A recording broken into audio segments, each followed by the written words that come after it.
Hello, Dynasty Wonderland. It is your salary captain, Aaron Stewart, checking in for the third edition of Captain's Cabin. Join me by my side. I swear he's a host or a guest and not a host. That's my buddy Dustin again to let us know some things about some sports injuries. On the last episode, we talked about Jerry Jeudy's ankle. Now it's time to stay in the same division, talk about Austin Eckler's hamstring. And Dustin, thanks for joining me again. How are you doing, bud? I'm doing good, man. How you doing? Oh, can't complain. Can't complain. I like our attire.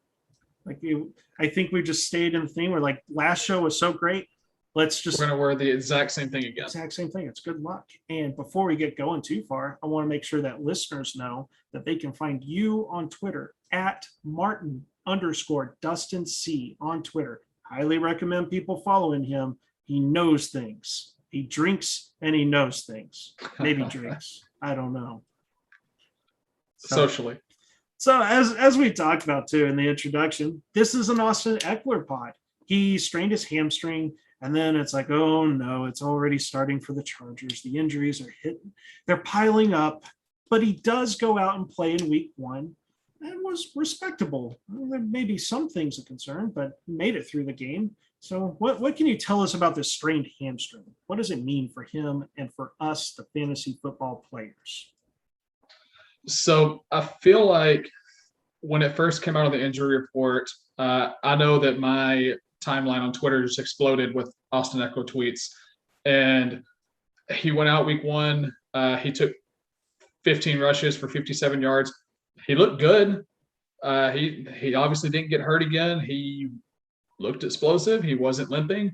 And I feel like ever since then, people just dismissed it. I've been scrolling through Twitter and I see nothing about Eckler's hamstring. And I think people have forgotten about it a lot.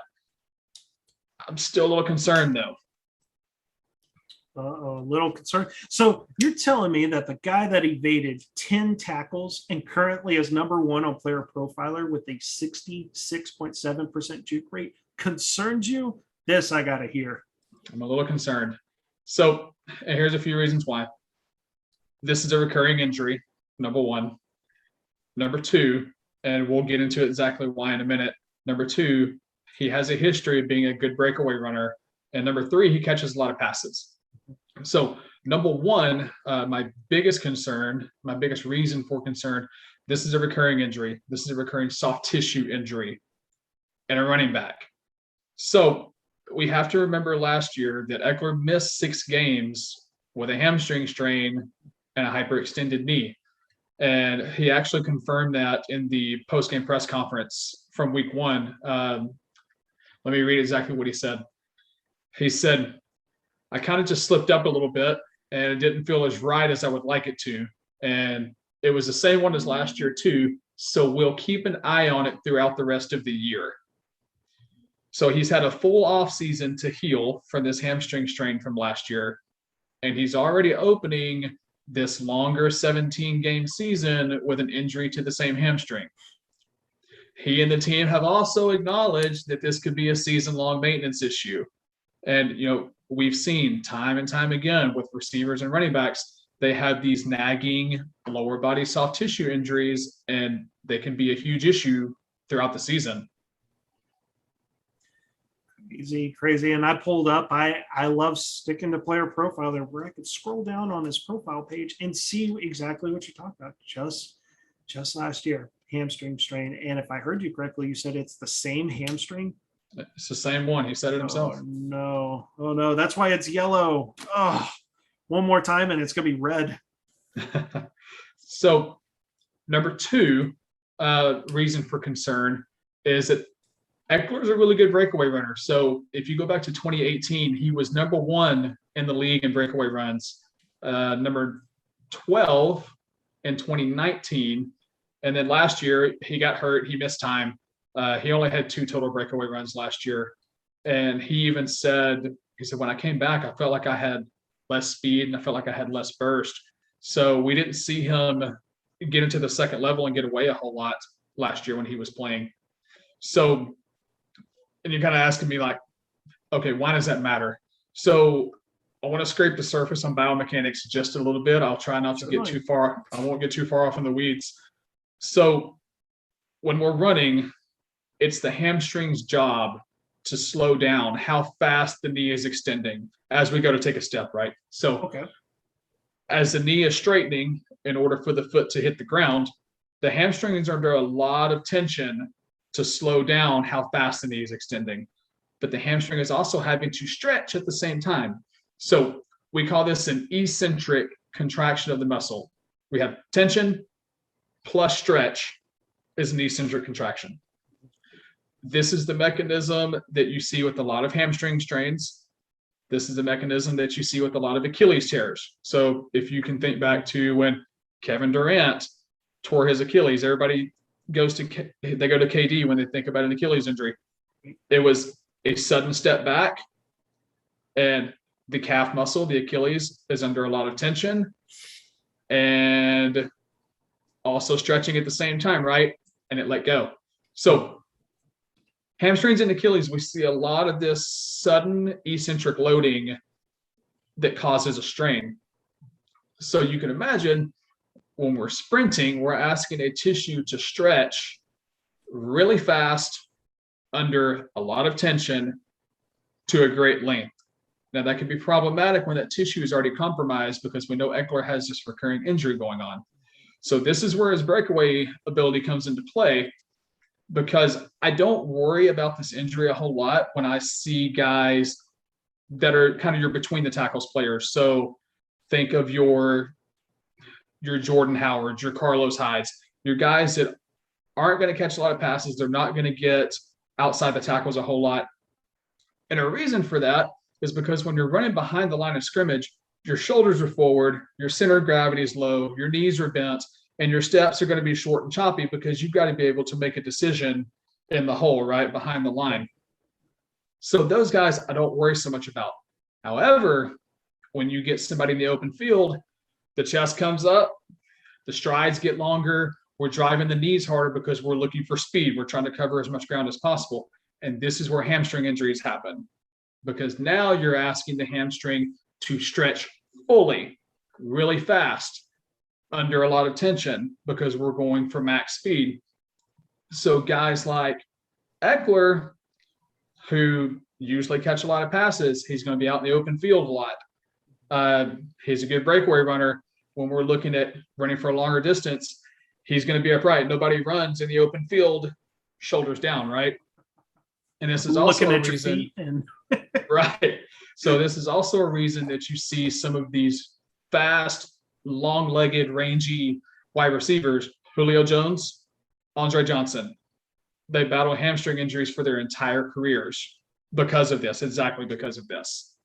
Crazy. I've never really thought so much about, we've thought about injuries before at positions, but I like that point that you brought up of like, we should even be considering these injuries within the subdivisions of positions of, as you mentioned, this type of injury concerning you more because of Eckler's playing style as a pass catcher and a guy that is electric in the open field.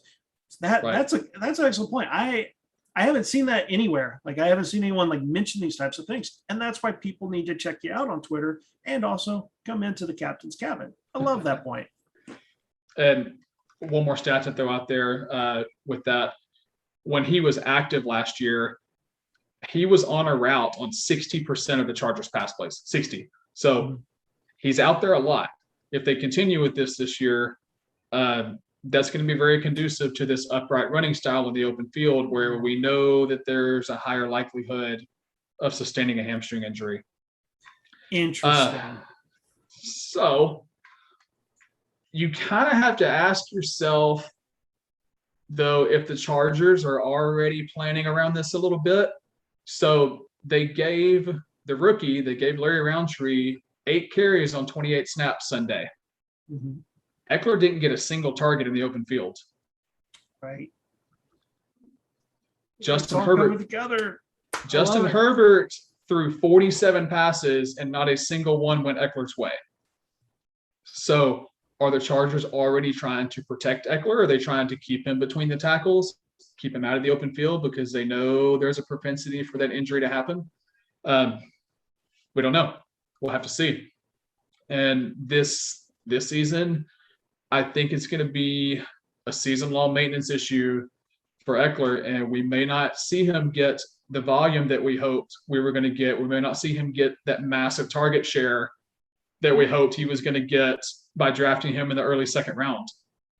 Crazy. Oh, man, you're breaking my heart. I've got him in a league that I would love to win, Dustin. You're breaking my heart. So, sorry, man. So, what would you recommend people like? I mean, obviously, if you have Eckler, you got to start him, right? Or is that a trap? Right now, I think you have to start him. We haven't seen. I mean, the Chargers are showing a little bit of tendency. They might be trying to protect him, but a sample size of one game, that's not enough to really influence my decision. If I have him, I'm starting him. So as far as fantasy implications this year, like I said, you may not see the volume that you wanted to see. You may not see that top 5 target share that you wanted to see. Expect him to be on the injury report at some point, and I'm expecting him to miss some time at some point this year. I think the Chargers bye week is week 7.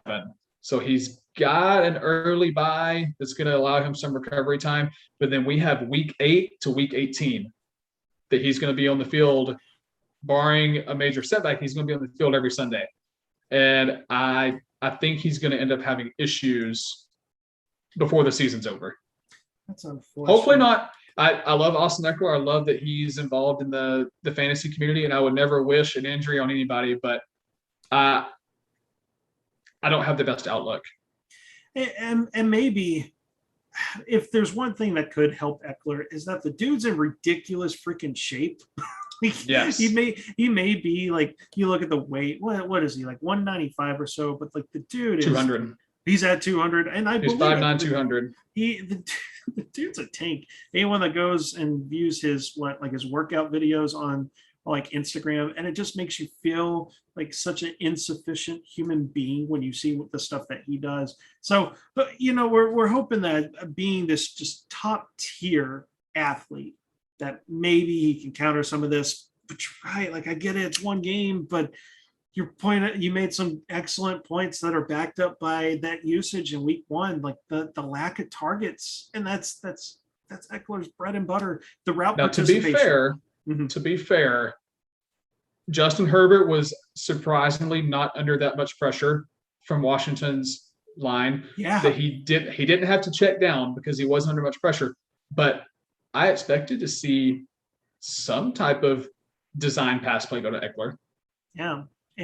Maybe they played it safe. Maybe it was essentially a decoy. He was still running routes at about a 47% rate. He had 22 routes run, and maybe that's what it is.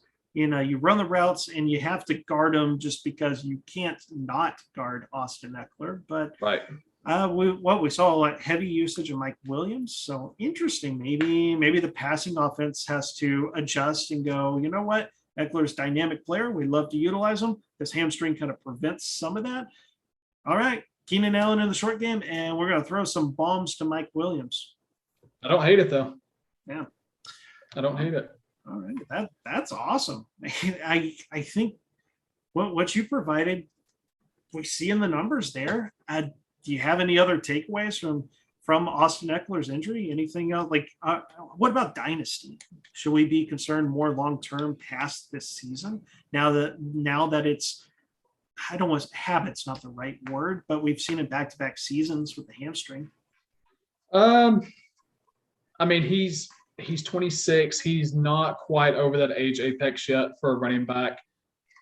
In dynasty, if you're going all in this year, I don't think he's the guy to target. I wouldn't go spend a bunch of draft picks trying to acquire Austin Eckler because you don't want to be disappointed midway through the season if you're trying to make a push for a championship. Redraft, I'm not looking to trade for him because he's probably going to be too expensive, especially it seems that the hamstring is a non-issue as far as the fantasy community is concerned at this point. Yeah. So if you are going at him with caution, you're not going to be able to afford him in redraft. And if you have him, don't offload him. He's playing. He looked fine. This one game usage could have been a fluke. So don't go get rid of him just because of one game, unless somebody's willing to give you a massive overpay. If you find an Austin Eckler fan that wants to give you a huge haul, then by all means, go for it. We talked about Larry Roundtree getting 8 carries. And again, are they priming him for a potential Eckler injury? Or are they just trying to conserve it? We don't know. It's pure speculation at this point. And I had to mention Scott Fishbowl, because I'm representing the league with the shirt here. And Nice. For people listening to the podcast, I got the ACDC style SFB shirt. And the reason I brought up SFB is I put in not even a bid. He was just a free agent for Justin Jackson. Because if Eckler misses time, yes, I'm with you. Roundtree is clearly the 1B, or not 1B. He's the backup there, and he's going to have his role. But I don't see Roundtree doing all the stuff if Eckler has to miss time. And that's just perfect to put in a Justin Jackson as like a flex play. Scott Fishbowl, or maybe some of your leagues that have gotten a lot more flex spots. So what do you think about that? I think it's a good idea. I like the idea a lot. So, deep roster, stash Justin Jackson. His problem has always been, ironically, it's been injuries with Justin Jackson too. So, if he's healthy and Eckler's not, get that one good game. Didn't Justin Jackson have a big old game last year or something like that? Let's see. He did finish top 10 last year. He did have a 142-yard game, 17.2 fantasy points in PPR. And was that a game that Eckler missed? We're going to check here. That was a game that Eckler missed. So looky there. Man, Justin Jackson, free flyer, and Scott Fishbowl. Very true. Now, Larry Roundtree right now, I looked just before we started recording, and he's number 19 on Sleeper's top 22 trending players. So Roundtree's usage went way under the radar as far as him getting carries. If you're in a super deep league where you can afford to roster somebody like Roundtree, I think he's definitely worth a prospective ad, at least if, God forbid, Eckler goes down, until you see how the usage between Justin Jackson and Roundtree shakes out. Absolutely. He's a rookie running back, not a lot of wear and tear in the pros. And it was a new coaching staff. I don't think it was a new front office, but new coaching staff. This is clearly their guy, whereas Justin Jackson was brought in from the old regime. So, definitely it seems Roundtree is the preferable guy. Jackson might be a dart throw, but it has some intriguing upside if he can stay healthy. But definitely deep rosters. Hoard those running backs because you never know. That's right. Tyson Williams. Yep, absolutely. And on that note, is there anything else you got with Austin Eckler? You brought fire, as always, my friend. That's it, buddy. I appreciate it. Awesome. Well, to the Dynasty Wonderland, once again, make sure that you follow Dustin on Twitter at Martin_Dustin C. My friend here, he's been a long time PTA. He's working on a bridge program to get the bachelor degree to go to PT school, and he's going to kill it. He's worked with athletes in the field. He knows his sports injuries. You should listen when he talks. I learned some things. I know you guys learned some things. And on the final note here, this is your captain checking out.